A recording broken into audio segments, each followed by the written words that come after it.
विधान परिषद निवडणूक शिंदेच्या शिवसेनेकडून सुजित झावरे उमेदवारीच्या शर्यतीत.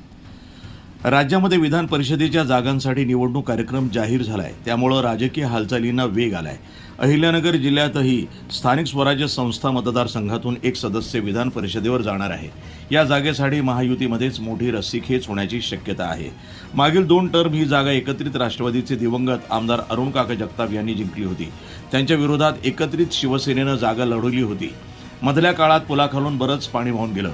अजितदादांची राष्ट्रवादी आणि शिंदेची शिवसेना आता भाजपबरोबर महायुतीमध्ये आहे, त्यामुळे नगरची जागा कोणाला सुटणार याकडे सर्वांचं लक्ष लागलंय. उपमुख्यमंत्री एकनाथ शिंदे यांच्या शिवसेनेनं नगरच्या जागेवर दावा केल्यास माजी जिल्हा परिषद उपाध्यक्ष सुजित झावरे पाटील उमेदवारीसाठी प्रबळ दावेदार असल्याचं बोललं जातंय.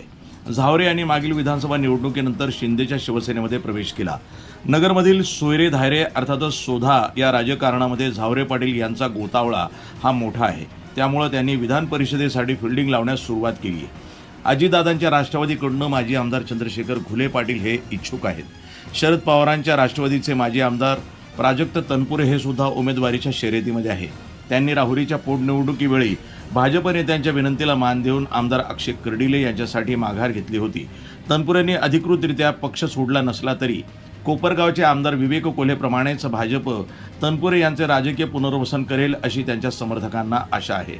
या मतदारसंघातील पक्षीय बलाबल पाहता भारतीय जनता पक्ष हा 1 नंबरला आहे, त्यामुळे विजयाचं गणित भाजपाच्या भूमिकेवर अवलंबून असणार आहे. भाजपामधूनही माजी जिल्हाध्यक्ष प्राध्यापक भानुदास बेरड हे इच्छुक असल्याचं बोललं जात आहे. भाजपानं जागा आपल्याकडे घेतल्यास उमेदवार निश्चितीत पालकमंत्री राधाकृष्ण विखे पाटील, विधान परिषदेचे सभापती प्राध्यापक राम शिंदे यांची भूमिकाही महत्त्वाची ठरणार आहे. वृत्तसंपादन विभाग, न्यूज टुडे 24, अहिल्यानगर.